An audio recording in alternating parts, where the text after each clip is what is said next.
steep bank and looked abroad. Day was opening in the sky, and they saw that the mountains were now much further off, receding eastward in a long curve that was lost in the distance. Before them, as they turned west, gentle slopes ran down into dim hazes far below. All about them were small woods of resinous trees, fir and cedar and cypress and other kinds unknown in the Shire, with wide glades among them, and everywhere there was a wealth of sweet-smelling herbs and shrubs.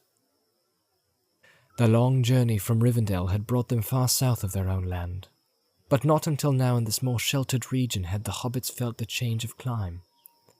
Here spring was already busy about them. Fronds pierced moss and mould, larches were green-fingered, small flowers were opening in the turf, birds were singing. Ithilien, the garden of Gondor, now desolate, kept still a dishevelled dryad loveliness. South and west it looked towards the warm lower vales of Anduin, shielded from the east by the Ephel-Duath, and yet not under the mountain shadow, protected from the north by the Emin Muil, open to the southern airs and the moist winds from the sea far away. Many great trees grew there, planted long ago, falling into unintended age amid a riot of careless descendants, and groves and thickets there were of tamarisk and pungent terebinth, of olive and of bay, and there were junipers and myrtles, and thymes that grew in bushes, or with their woody creeping stems mantled in deep tapestries the hidden stones, sages of many kinds putting forth blue flowers or red or pale green, and marjorams, and new-sprouting parsleys, and many herbs of forms and scents beyond the garden lore of Sam. The grots and rocky walls were already starred with saxifrages and stone crops. Primaroles and anemones were awake in the filbert brakes, and asphodel and many lily flowers nodded their half-opened heads in the grass. Deep green grass beside the pools, where falling streams halted in cool hollows on their journey down into Anduin. The travellers turned their backs on the road and went downhill. As they walked, brushing their way through bush and herb, sweet odours rose about them. Gollum coughed and retched, but the hobbits breathed deep, and suddenly Sam laughed, for hearts eased, not for jest. They followed a stream that went quickly down before them. Presently it brought them to a small clear lake in a shallow dell. It lay in the broken ruins of an ancient stone basin, the carven rim of which was almost wholly covered with mosses and rose brambles. Iris swords stood in ranks about it, and water lily leaves floated on its dark, gently rippling surface. But it was deep and fresh, and spilled ever softly out over a stony lip at the far end. Here they washed themselves and drank their fill at the in-falling freshet. Then they sought for a resting place and a hiding place, for this land, fair seeming still, was none the less now territory for the enemy. They had not come very far from the road, and yet even in so short a place they had seen scars of the old wars, and the newer wounds made by the orcs and the other foul servants of the Dark Lord. A pit of uncovered filth and refuse, trees hewn down wantonly and left to die, with evil runes or the fell sign of the eye cut in rude strokes on their bark. Sam, scrambling below the outfall of the lake, smelling and touching the unfamiliar plants and trees, forgetful of the moment of Mordor, was reminded suddenly of their ever-present peril. He stumbled on a ring still scorched by fire, and in the midst of it he found a pile of charred and broken bones and skulls. The swift growth of the wild, with briar and eglantine and trailing clematis, was already drawing in a veil over this place of dreadful feast and slaughter. But it was not ancient. He hurried back to his companions, but he said nothing. The bones were best left in peace, and not pawed and routed by Gollum. "Let's find a place to lie up in," he said. "Not lower down. Higher up for me." A little way back above the lake they found a deep brown bed of last year's fern. Beyond it was a thicket of dark-leaved bay trees, climbing up a steep bank that was crowned with old cedars. Here they decided to rest and pass the day, which already promised to be bright and warm. A good day for strolling on their way along the groves and glades of Ithilien. But though orcs may shun the sunlight, there were too many places where they could lie hid and watch, and other evil eyes were abroad. Sauron had many servants. Gollum in any case would not move under the yellow face. Soon it would look over the dark ridges of the Ephel-Duath, and he would faint and cower in the light and heat.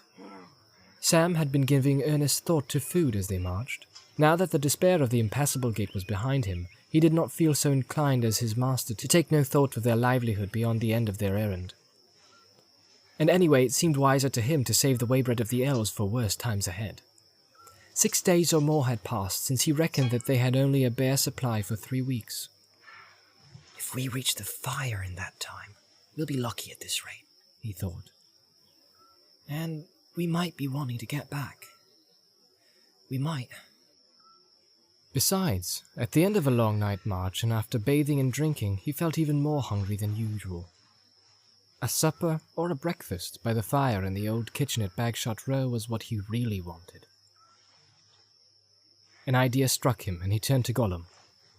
Gollum had just begun to sneak off on his own, and he was crawling away on all fours through the fern. Said Sam. Where are you going? Hunted? Well, see here, old noser. You don't like our food, and I'd not be sorry for a change myself. Your new motto's always ready to help.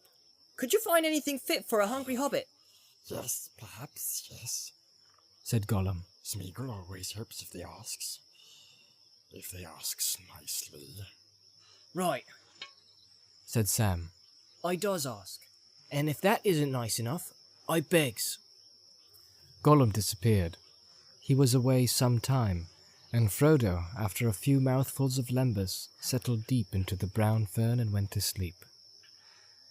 Sam looked at him. The early daylight was only just creeping down into the shadows under the trees. But he saw his master's face very clearly, and his hands too, lying at rest on the ground beside him. He was reminded suddenly of Frodo as he had lain asleep in the house of Elrond after his deadly wound. Then, as he kept watch, Sam had noticed that at times the light seemed to be shining faintly within, but now the light was even clearer and stronger. Frodo's face was peaceful. The marks of fear and care had left it, but it looked old and beautiful, as if the chiseling of the shaping years was now revealed in many fine lines that had before been hidden, though the identity of the face was not changed. Not that Sam Gamgee put it that way to himself. He shook his head, as if finding words useless, and murmured, I love him. He's like that. And sometimes it shines through somehow. But I love him, whether or no. Gollum returned quietly and peered over Sam's shoulder. Looking at Frodo, he shut his eyes and crawled away without a sound. Sam came to him a moment later and found him chewing something and muttering to himself. On the ground beside him lay 2 small rabbits, which he was beginning to eye greedily. Smeagol always helps, He said, He has brought rabbits. Nice rabbits. Master has gone to sleep. And perhaps Sam wants to sleep. Does he want rabbits now? Smeagol tries to help, but he can't catch them so in a minute. Sam, however, had no objection to rabbit at all, and said so. At least not to cooked rabbits. All hobbits, of course, can cook, for they begin to learn the art before their letters, which many never reach. But Sam was a good cook, and even by hobbit reckoning, he had done a good deal of the camp cooking on their travels when there was a chance. He still hopefully carried some of his gear in his pack. A small tinderbox, 2 small shallow pans, the smaller fitting into the larger, inside them a wooden spoon. A short 2-pronged fork and some skewers were stowed. And hidden at the bottom of the pack in a flat wooden box a dwindling treasure. Some salt.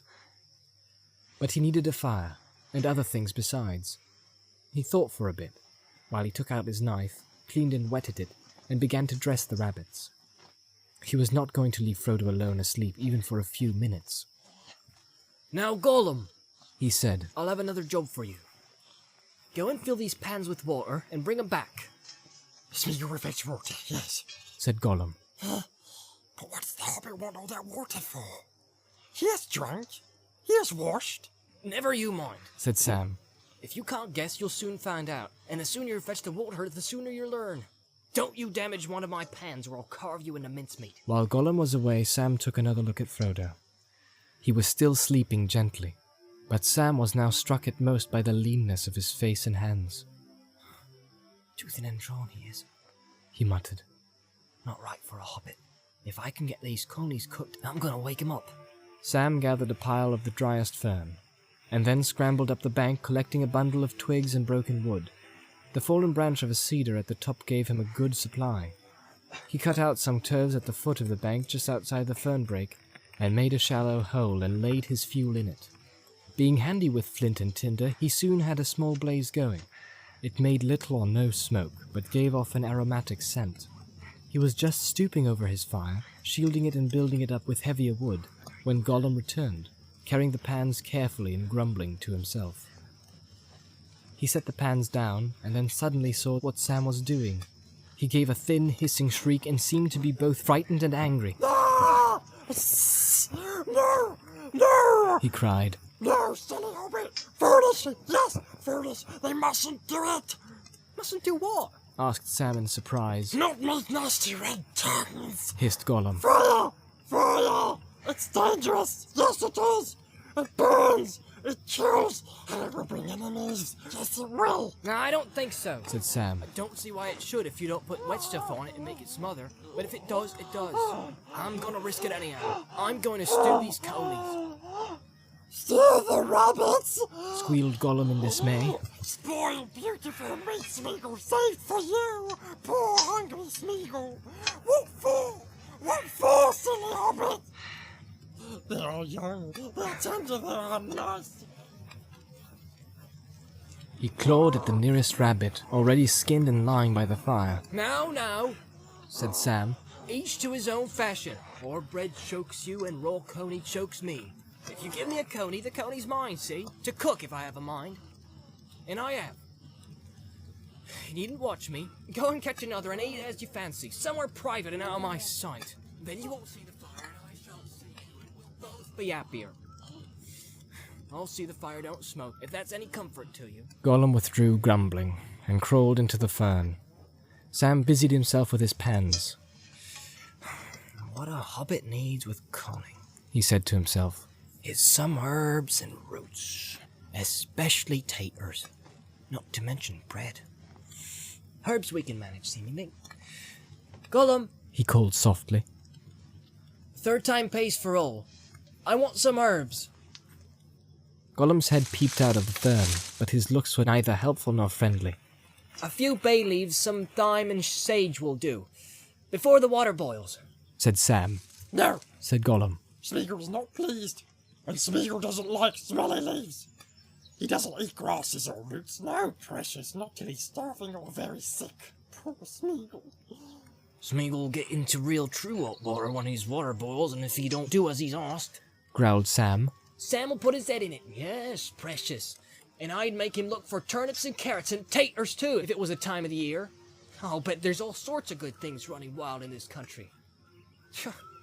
I'd give a lot for half a dozen taters. Smeagol won't go home, no, precious, not this time. Hissed Gollum. He's frightened and he's very tired. And this hobbit's not nice at all. Smeagol won't grab for roots and carrots and taters. What's taters, precious? Huh? What's taters? Potatoes, Said Sam. the gaffer's delight, and a rare good ballast for an empty belly. But you won't find any, so don't need to look. But be good, Smeagol, and fetch me the herbs, and I'll think better of you.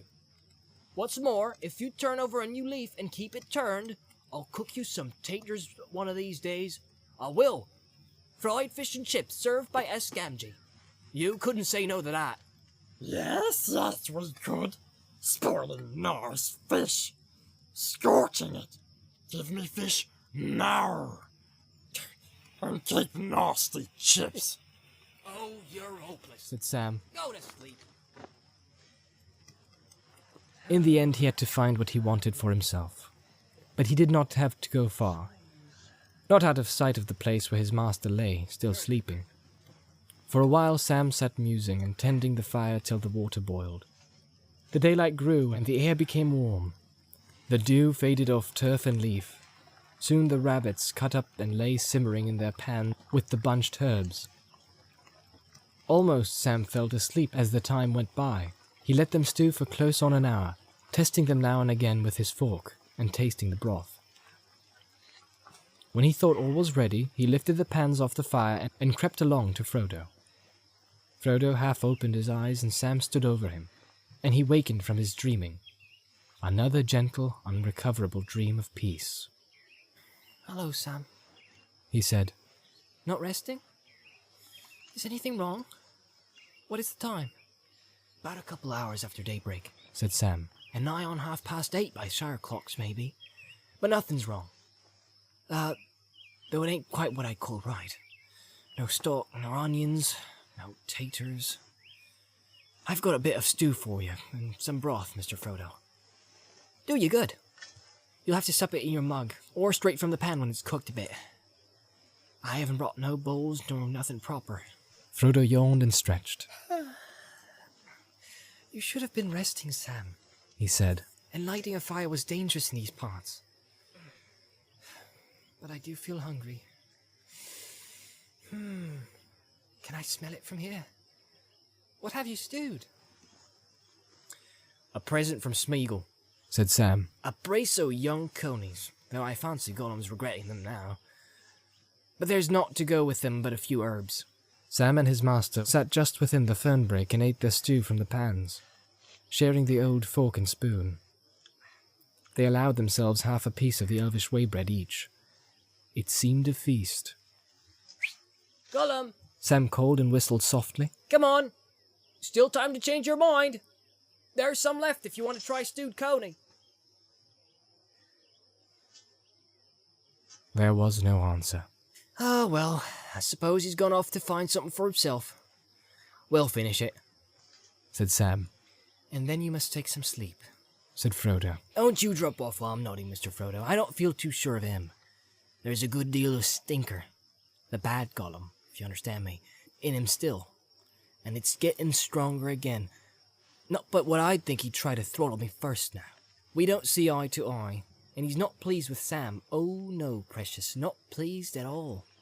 They finished, and Sam went off to the stream to rinse his gear. As he stood up to return, he looked back up the slope. At that moment he saw the sun rise out of the reek, or haze, or dark shadow, or whatever it was, that lay ever to the east, and it sent its golden beams down upon the trees and glades about him. Then he noticed a thin spiral of blue-grey smoke, plain to see as it caught the sunlight, rising from a thicket above him. With a shock, he realized that this was the smoke from his little cooking fire, which he had neglected to put out. That won't do. Never thought it would show like that. He muttered, and he started to hurry back. Suddenly he halted and listened. Had he heard a whistle or not? Or was it the call of some strange bird? If it was a whistle, it did not come from Frodo's direction. There it went again, from another place. Sam began to run as well as he could uphill. He found that a small brand, running away to its outer end, had kindled some fern at the edge of the fire, and the fern blazing up had set the turves smouldering.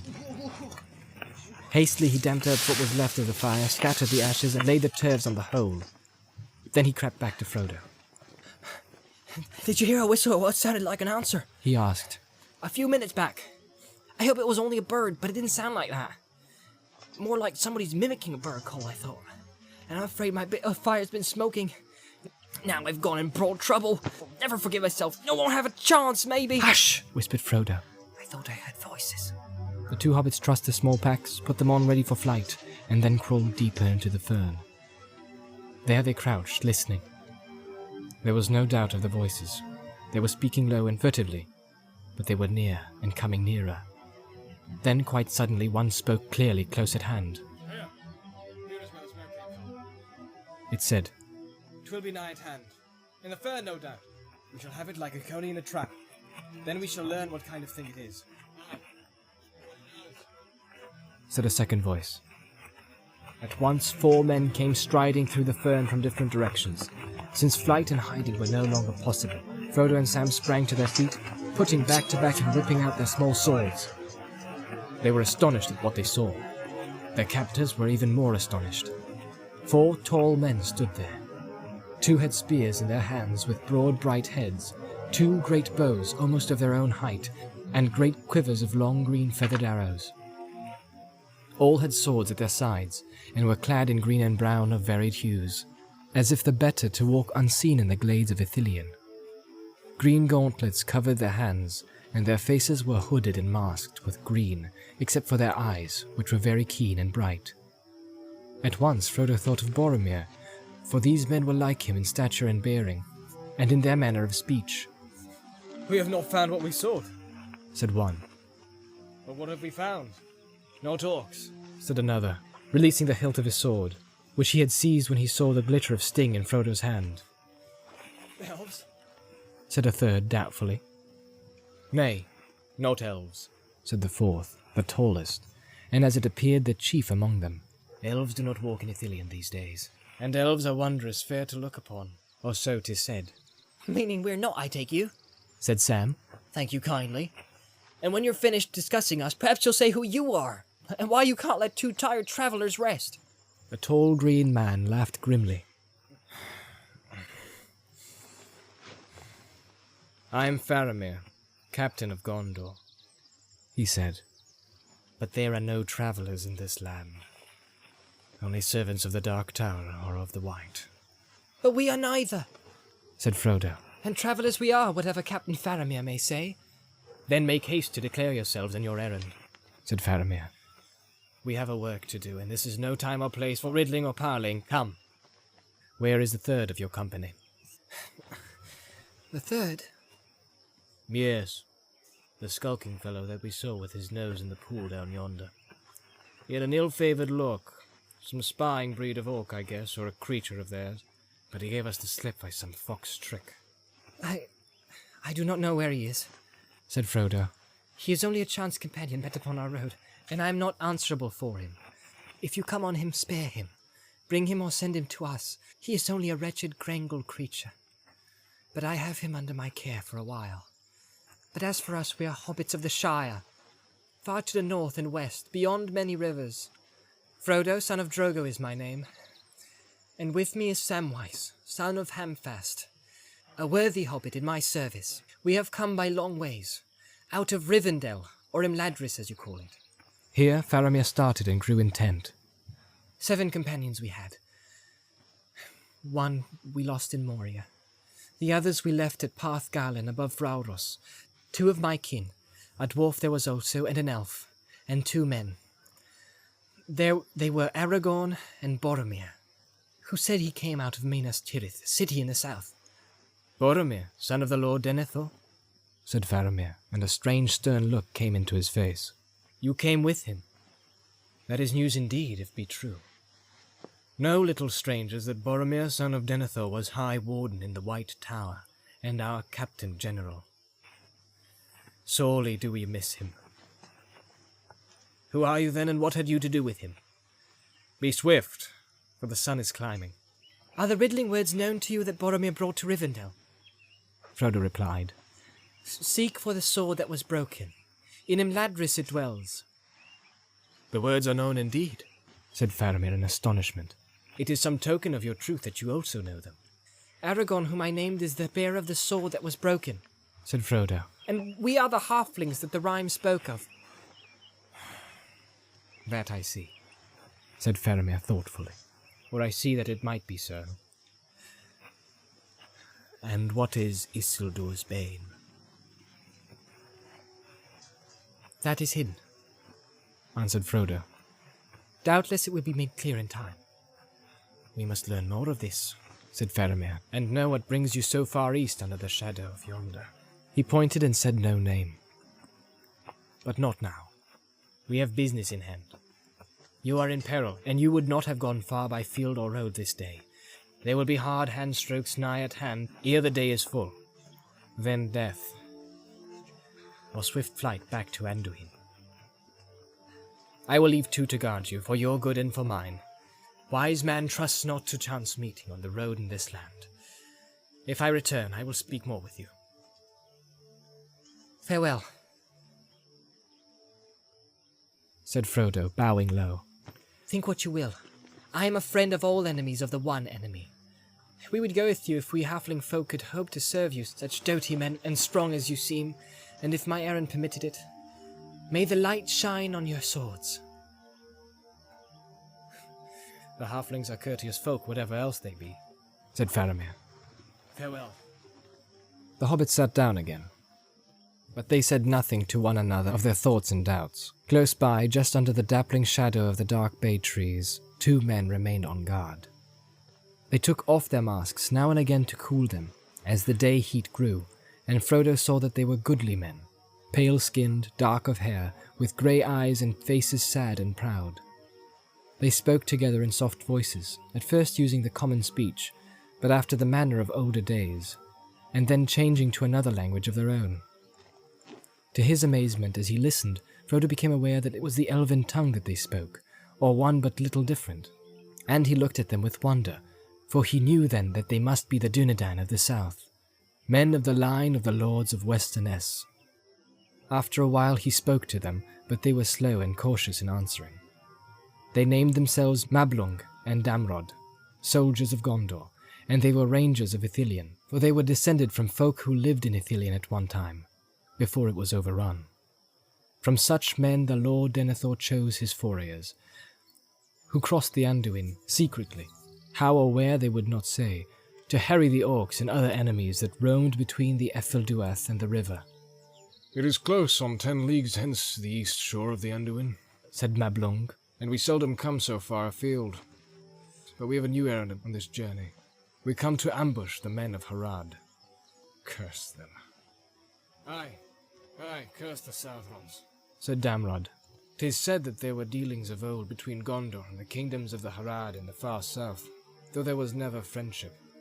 In those days our bounds were away south, beyond the mouths of Anduin and Umbar, the nearest of their realms acknowledged our sway. But that is long since. 'Tis many lives of men since any passed to or fro between us. Now of late we have learned that the enemy has been among them, and they are gone over to him, or back to him. They were ever ready to his will, as have so many also in the east. I doubt not that these days of Gondor are numbered. The walls of Minas Tirith are doomed. So great is his strength and malice. But still we will not sit idle, and let him do all as he would," said Mablung. "These cursed Southrons come marching up the ancient roads to swell the hosts of the Dark Tower. Yea, up the very roads that craft of Gondor made. And they go ever more heedlessly, we learn, thinking that the power of their new master is great enough so that the mere shadow of his hills will protect them. We come to teach them another lesson. Great strength from them was reported to us some days ago. Marching north, one of their regiments due by our reckoning to pass by sometime ere noon. Up on the road above, where it passes through the Cloven Way. The road may pass, but they shall not. Not while Faramir is captain. He leads now in all perilous ventures. But his life is charmed, or fate spares him for some other end." Their talk died down into a listening silence. All seemed still and watchful. Sam, crouched by the edge of the fern brakes, peered out. With his keen hobbit eyes he saw that many more men were about. He could see them stealing up the slopes, singly or in long files, keeping away to the shade of grove or thicket, or crawling, hardly visible in their brown and green raiment, through grass and brake. All were hooded and masked, and had gauntlets on their hands, and were armed like Faramir and his companions. Before long they had all passed and vanished. The sun rose till it neared the south. The shadows shrank. I wonder where that dreaded Gollum is, thought Sam as he crawled back into the deeper shade. He stands a fair chance of being spit at for an orc or being roasted by the yellow face, but I fancy he'll look after himself. He lay down beside Frodo and began to doze. He woke, thinking that he had heard horns blowing. He sat up. It was now high noon. The guards stood alert and tense in the shadow of the trees. Suddenly the horns rang out louder and beyond mistake from above, over the top of the slope. Sam thought that he heard cries and wild shouting also, but the sound was faint, as if it came out from some distant cave. Then presently the noise of fighting broke out near at hand, just above the hiding place. He could hear plainly the ringing grate of steel on steel, the clang of sword on iron cap, the dull beat of blade on shield. Men were yelling and screaming, and one clear, loud voice was calling, It sounds like 100 blacksmiths all smithing together. said Sam to Frodo. They're as near as I want them now. But the noise grew closer, They're coming. cried Damrod. See, some of the South ones have broken from the trap and are flying from the road. There they go. Our men after them and the captain leading. Sam, eager to see more, went now and joined the guards. He scrambled a little way up into one of the larger of the bay trees. For a moment he caught a glimpse of swarthy men in red running down the slope some way off, with green-clad warriors leaping after them, hewing them down as they fled. Arrows were thick in the air. Then suddenly, straight over the rim of their sheltering bank, a man fell, crashing through the slender trees, nearly on top of them. He came to rest in the fern a few feet away, face downward, green arrow feathers sticking from his neck below a golden collar. His scarlet robes were tattered. His corselet of overlapping brazen plates was rent and hewn. His black plaits of hair braided with gold were drenched with blood. His brown hand still clutched the hilt of a broken sword. It was Sam's first view of a battle of men against men, and he did not like it much. He was glad that he could not see the dead face. He wondered what the man's name was, and where he came from, and if he was really evil of heart, or what lies or threats had led them on the long march from his home, and if he would not really rather have stayed there, in peace, all in a flash of thought in which was quickly driven from his mind. For just as Mablung stepped towards the fallen body, there was a new noise. Great crying and shouting. Amidst it Sam heard a shrill bellowing or trumpeting, and then a great thudding and bumping, like huge rams dinning on the ground. Cried Damrod to his companion.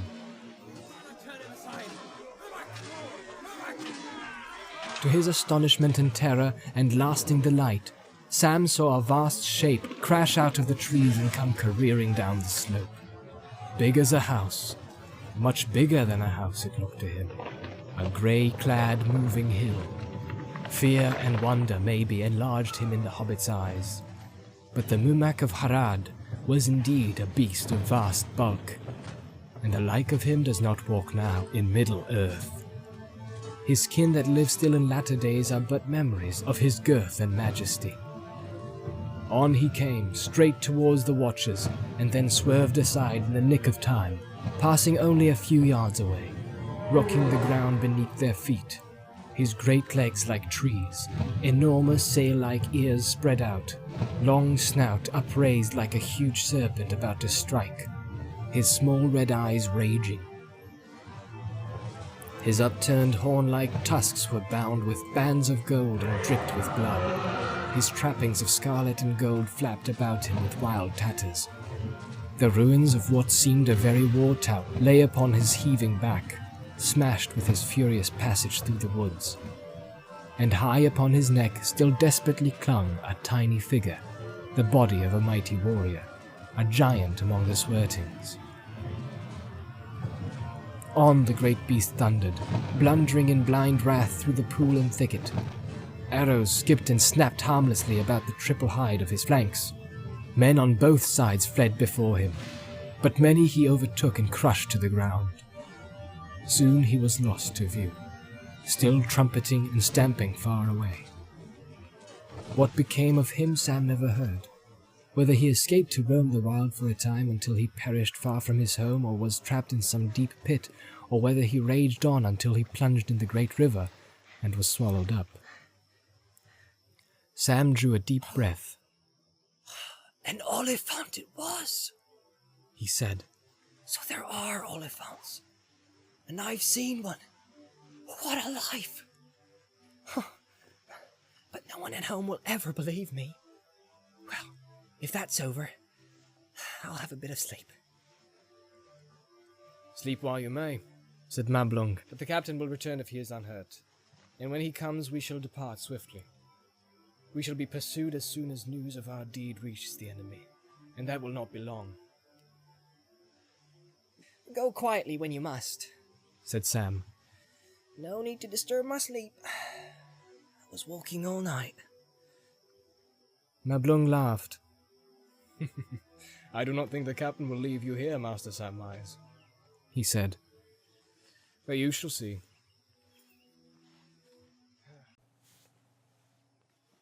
It seemed to Sam that he had only dozed for a few minutes when he awoke to find that it was late afternoon and Faramir had come back. He had brought many men with him. Indeed, all the survivors of the foray were now gathered on the slope nearby, 200 or 300 strong. They sat in a wide semicircle, between the arms of which Faramir was seated on the ground, while Frodo stood before him. It looked strangely like the trial of a prisoner. Sam crept out from the fern, but no one paid any attention to him, and he placed himself at the end of the rows of men, where he could see and hear all that was going on. He watched and listened intently, ready to dash to his master's aid if needed. He could see Faramir's face, which was now unmasked. It was stern and commanding, and a keen wit lay behind his searching glance. Doubt was in the grey eyes that gazed steadily at Frodo. Sam soon became aware that the captain was not satisfied with Frodo's account of himself at several points. What part he had to play in the company that set out from Rivendell, why he had left Boromir, and where he was now going. In particular, he returned often to Isildur's bane. Plainly, he saw that Frodo was concealing from him some matter of great importance. But it was at the coming of the halfling that Isildur's bane should waken, or so one must read the words, he insisted. If then you are the halfling that was named, doubtless you brought this thing, whatever it may be, to the council which you speak. And there Boromir saw it. Do you deny it? Frodo made no answer. So, said Faramir, I wish then to learn from you more of it. For what concerns Boromir concerns me. And orc arrow slew Isildur, so far as old tales tell. But orc arrows are plenty, and the sight of one would not be taken as a sign of doom by Boromir of Gondor. Had you this thing in keeping? Is it hidden, you say? But is not that because you choose to hide it? No, not because I choose, answered Frodo. It does not belong to me. It does not belong to any mortal, great or small. Though if any could claim it, it would be Aragorn, son of Arathorn, whom I named, the leader of our company from Moria to Rauros. Why, sir, and not Boromir, prince of the city that the sons of Elendil founded? Because Aragorn is descended in direct lineage, father to father from Isildur, Elendil's son himself, and the sword that he bears was Elendil's sword. A murmur of astonishment ran through all the ring of men. Some cried aloud. The sword of Elendil comes to me. Great tidings. But Faramir's face was unmoved. Maybe, he said. But so great a claim will need to be established, and clear proofs will be required should this Aragorn ever come to Minas Tirith. He had not come, nor any of your company, when I set out 6 days ago. Boromir was satisfied of that claim, said Frodo. Indeed, if Boromir were here, he would answer all your questions, and since he was already at Rauros many days back, and intended then to go straight to your city, if you return, you may soon learn the answers there. My part in the company was known to him, as to all the others, for it was appointed to me by Elrond of Imladris himself before the whole council. On that errand I came into this country, but it is not mine to reveal to any outside the company. Yet those who claim to oppose the enemy would do well not to hinder it. Frodo's tone was proud, whatever he felt, and Sam approved of it. But it did not appease Faramir. So, he said, you bid me mind my own affairs, and get me back home, and let you be. Boromir will tell all when he comes. When he comes, say you. Were you a friend of Boromir? Vividly before Frodo's mind came the memory of Boromir's assault upon him, and for a moment he hesitated. Faramir's eyes watching him grew harder.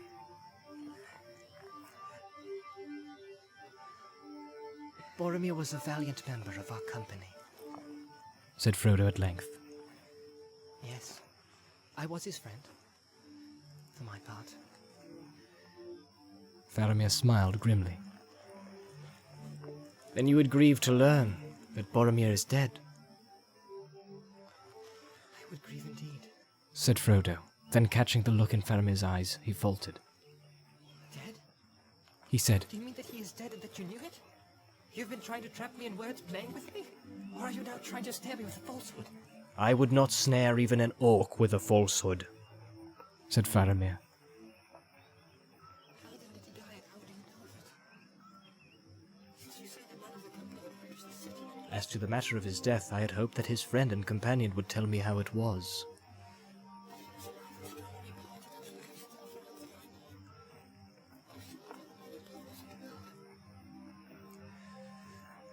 Many indeed, said Faramir. And treachery not the least. Sam had been getting more and more impatient and angry at this conversation. These last words were more than he could bear, and bursting into the middle of the ring, he strode up to his master's side.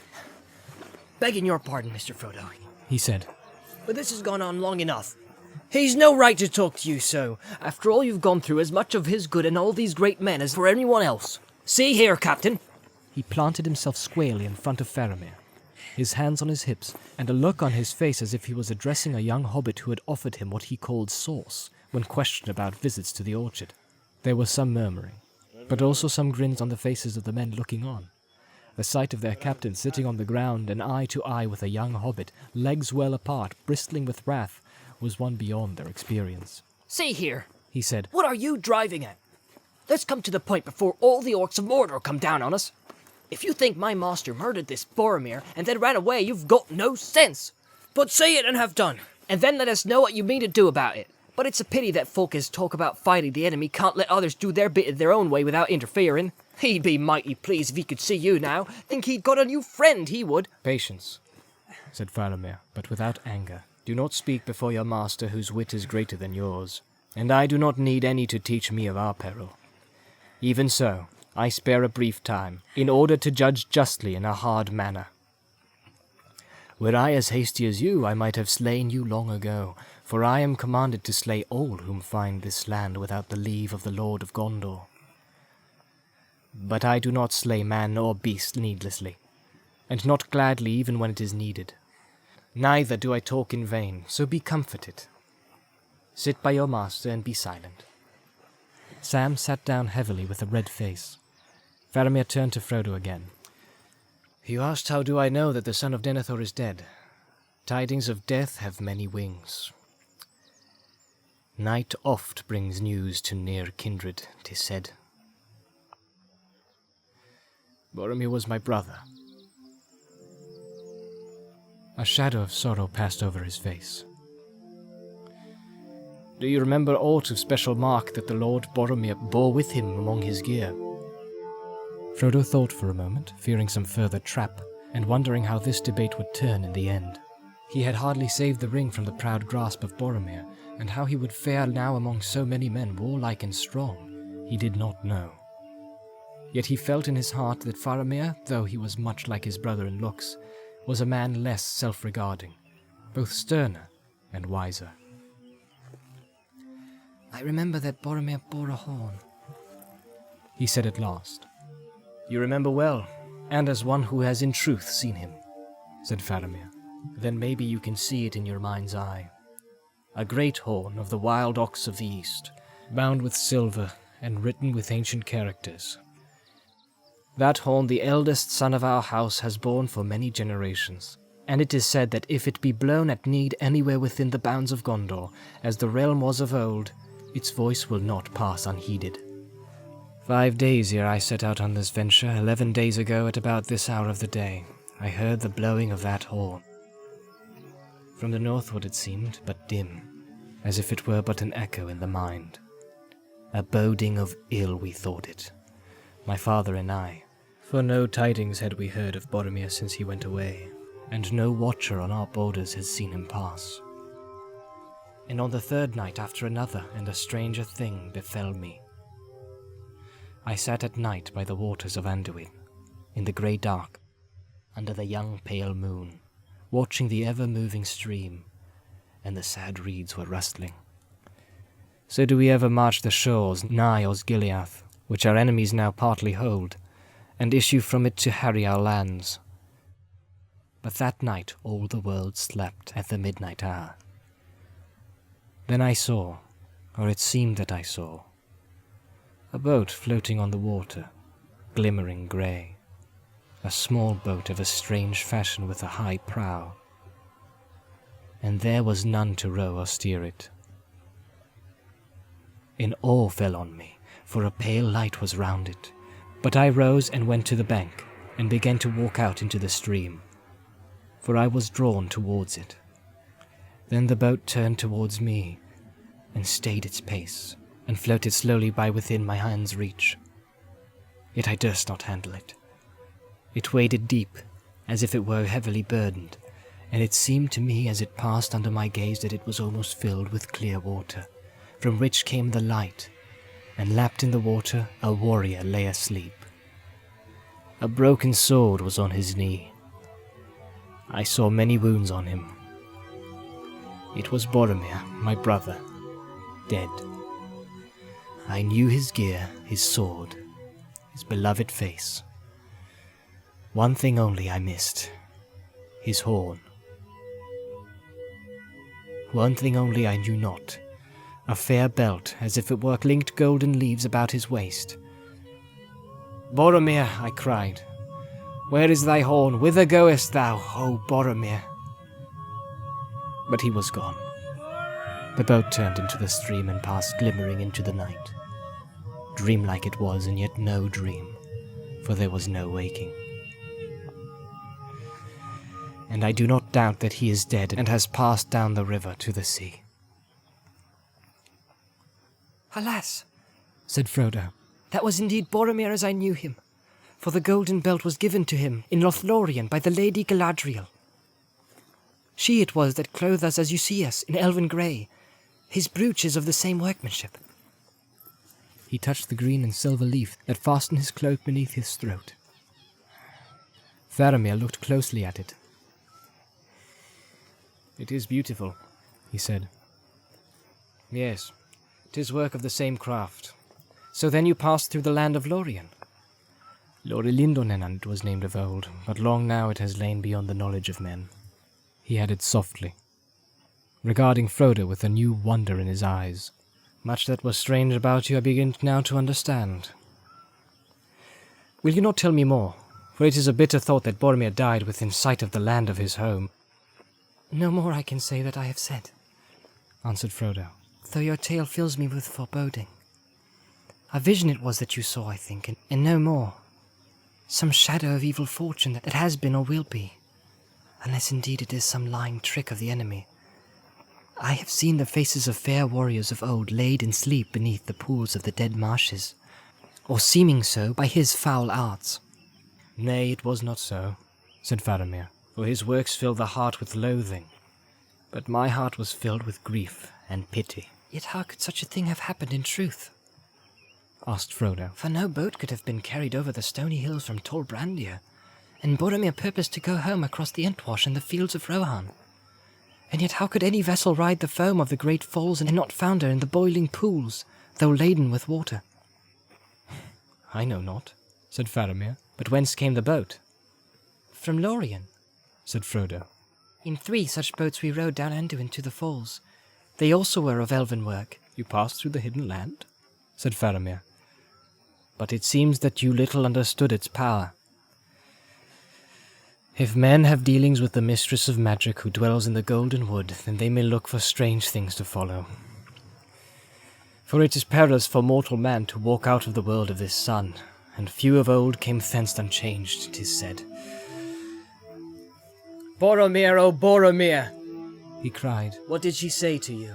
The lady that dies not. What did she see? What woke in your heart then? Why went you ever to Lorelindorrenan, and came not by your own road upon the horses of Rohan, riding home in the morning? Then turning again to Frodo, he spoke in a quiet voice once more. "To those questions I guess that you could make some answer, Frodo, son of Drogo. But not here, not now, maybe. But lest you still should think of that my tale a vision, I will tell you this. The horn of Boromir at least returned in truth and not in seeming. The horn came, but it was cloven in two, as if it were by axe or sword. The shards came severally to shore. One was found among the reeds where watchers of Gondor lay, northwards below the infolds of the Entwash. The other was found spinning on the flood by one who had an errand on the water.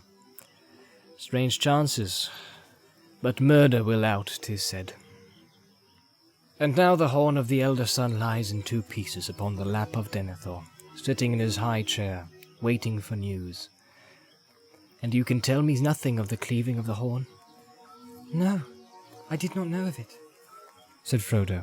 But the day when you heard it blowing, if your reckoning is true, was the day when we parted, when I and my servant left the company. And now your tale fills me with dread.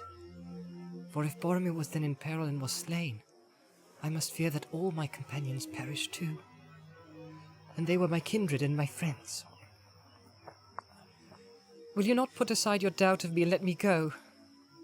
I am weary and full of grief and afraid. But I have a deed to do, or to attempt, before I too am slain. And the more need of haste if we 2 halflings are all that remain of our fellowship. Go back, Faramir, valiant captain of Gondor, and defend your city while you may, and let me go where my doom takes me. For me there is no comfort in our speech together, said Faramir, but you surely draw from it more dread than need be. Unless the people of Lorien themselves came to him, who arrayed Boromir as for a funeral. Not orcs or servants of the Nameless. Some of your company, I guess, live still. But whatever befell on the North March, you, Frodo, I doubt no longer. If hard days have made me any judge of men's words and faces, then I make a guess at halflings. Though, and now he smiled, there is something strange about you, Frodo. An elvish air, maybe. But more lies upon our words together than I thought at first. I should now take you back to Minas Tirith to answer there to Denethor, and my life will justly be forfeit if I now choose a course that proves ill for my city. So I will not decide in haste what is to be done. Yet we must move hence without more delay. He sprang to his feet and issued some orders. At once the men who were gathered round him broke up into small groups and went off this way and that, vanishing quickly into the shadows of the rocks and trees. Soon only Mablung and Damrod remained. Now you, Frodo and Samwise, will come with me and my guards, said Faramir. You cannot go along the road southwards if that was your purpose. It will be unsafe for some days and always more closely watched after this affray than it has been yet. And you cannot, I think, go far today in any case, for you are weary. And so are we. We are going now to a secret place we have, somewhat less than 10 miles from here. The orcs and spies of the enemy have not found it yet, and if they did, we could hold it long even against many. There we may lie up and rest for a while, and you with us. In the morning I will decide what is best for me to do, and for you. There was nothing for Frodo to do but to fall in with his request, or order. It seemed in any case a wise course for the moment, since this foray of the men of Gondor had made a journey in Ithilien more dangerous than ever. They set out at once, Mablung and Damrod a little ahead, and Faramir with Frodo and Sam behind. Skirting the hither side of the pool where the hobbits had bathed, they crossed the stream, climbed a long bank, and passed into green-shadowed woodlands that marched ever downwards and westwards. While they walked, as swiftly as the hobbits could go, they talked in hushed voices. I broke off our speech together, said Faramir, not only because time pressed, as Master Samwise had reminded me, but also because we were drawing near to matters that were better not debated openly before many men. It was for that reason that I turned rather to the matter of my brother, and let be Isildur's bane. You were not wholly frank with me, Frodo. I told no lies, and of the truth all I could, said Frodo. I do not blame you, said Faramir. You spoke with skill in a hard place, and wisely it seemed to me. But I learned or guessed more from you than your words said. You were not friendly with Boromir, or you did not part in friendship. You and Master Samwise too, I guess, have some grievance. Now I loved him dearly, and would gladly avenge his death, yet I knew him well. Isildur's bane. I would hazard that Isildur's bane lay between you, and was a cause of contention in your company. Clearly it is a mighty heirloom of some sort, and such things do not breed peace among confederates. Not if aught be learned from ancient tales. Do I not hit near the mark? Near, said Frodo. but not in the gold. There was no contention in our company, though there was doubt. Doubt in which way we would take from the Emin wheel. But be that as it may, ancient tales teach us also the peril of rash words concerning such things as heirlooms. Ah, then it is as I thought. Your trouble was with Boromir alone. He wished this thing brought to Minas Tirith. Alas, it is a crooked fate that seals your lips whom saw him last, and holds from me that which I long to know, and what was in his heart and thought in his latest hours. Whether he erred or no, of this I am sure. He died well, achieving some good thing. His face was more beautiful even than in life. But Frodo, I pressed you hard at first about Isildur's bane. Forgive me. It was unwise in such an hour and place. I had not the time for thought. We had had a hard fight, and there was more than enough to fill my mind. But even as I spoke with you, I drew nearer to the mark, and so deliberately shot wider. For you must know that much is still preserved of ancient lore among the rulers of the city that is not spread abroad. We of my house are not of the line of Elendil, though the blood of Númenor is in us. For we reckon back our line to Mardil, the good steward, who ruled in the king's stead when he went away to war. And that was King Eärnur, the last of the line of Anarion, and childless, and he came never back. And the stewards have governed the city since that day, though it was many generations of men ago. And this I remember of Boromir as a boy, when we together learned the tale of our sires and the history of our city. That always it displeased him that his father was not king. How many hundreds of years needed to make a steward a king if the king returns not? He asked. Few years, maybe, in other places of less royalty, my father answered. In Gondor, 10,000 years would not suffice. Alas, poor Boromir. Does that not tell you something of him? It does. Said Frodo. It always he treated Aragorn with honour. I doubt not, said Faramir. Reveries him. But the pinch had not yet come. They had not yet reached Minas Tirith or become rivals in her wars. But I stray.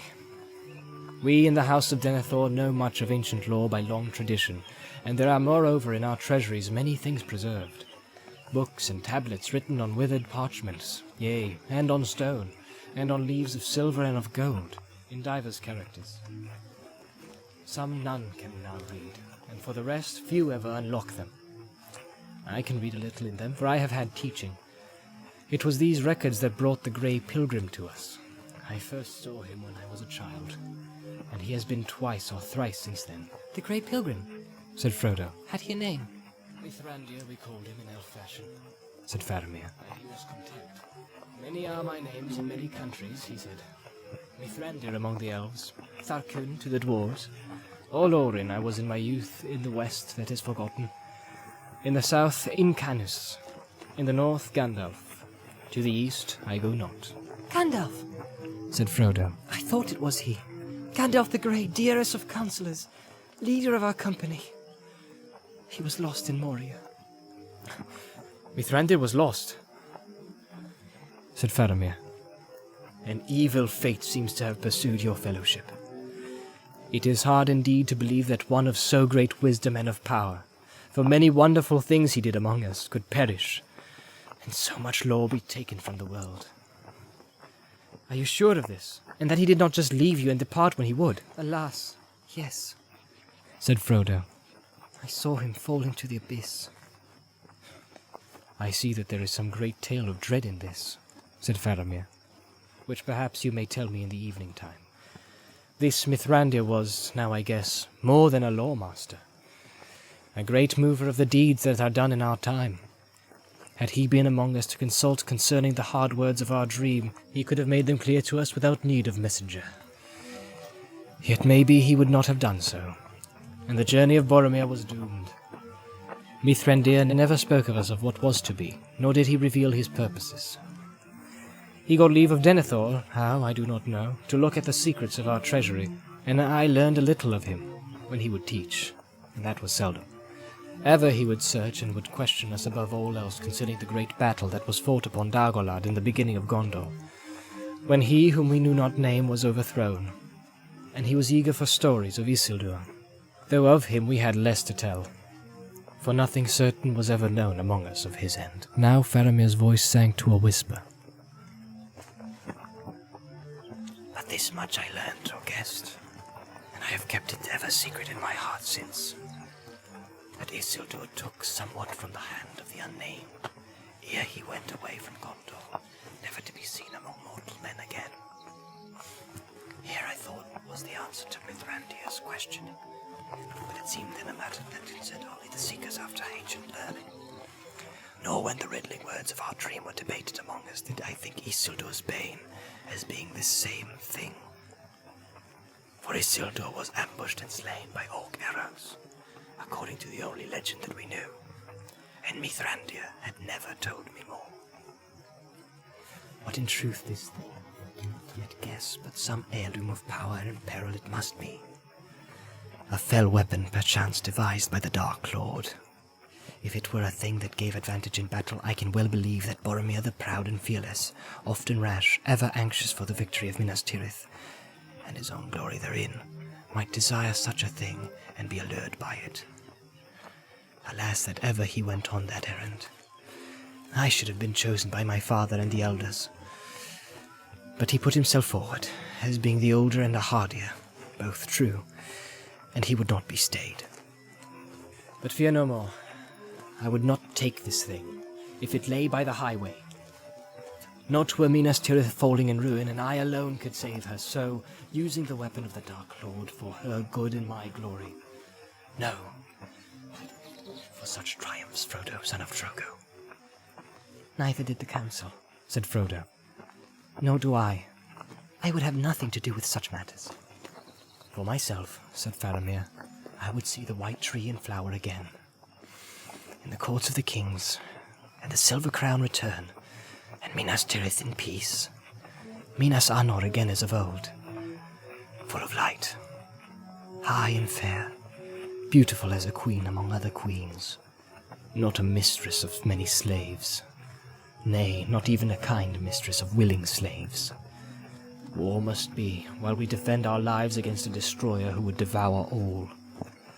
But I do not love the bright sword for its sharpness, nor the arrow for its swiftness, nor the warrior for his glory. I love only that which they defend, the city of the men of Númenor, and I would have her loved for her memory, her ancientry, her beauty, and her present wisdom, not feared, saved as men may fear the dignity of a man, old and wise. So fear me not. I do not ask you to tell me more. I do not even ask you to tell me whether I now speak nearer to the mark. But if you will trust me, it may be that I can advise you in your present quest, whatever that may be. Yes, and even aid you. Frodo made no answer. Almost he yielded for the desire of help and counsel, to tell this grave young man, whose words seemed so wise and fair, all that was in his mind. But something held him back. His heart was heavy with fear and sorrow. If he and Sam were indeed, as seemed likely, all that was now left of the 9 walkers, then he was in sole command of the secret of their errand. Better mistrust undeserved than rash words. And the memory of Boromir, of the dreadful change that the lure of the ring had worked in him, was very present to his mind. When he looked at Faramir and listened to his voice, unlike they were, and yet also much akin. They walked on in silence for a while, passing like grey and green shadows under the old trees, their feet making no sound.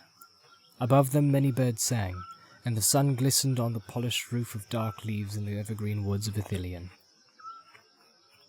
Sam had taken no part in the conversation, though he had listened, and at the same time he had attended with his keen hobbit ears to all the soft woodland noises about them.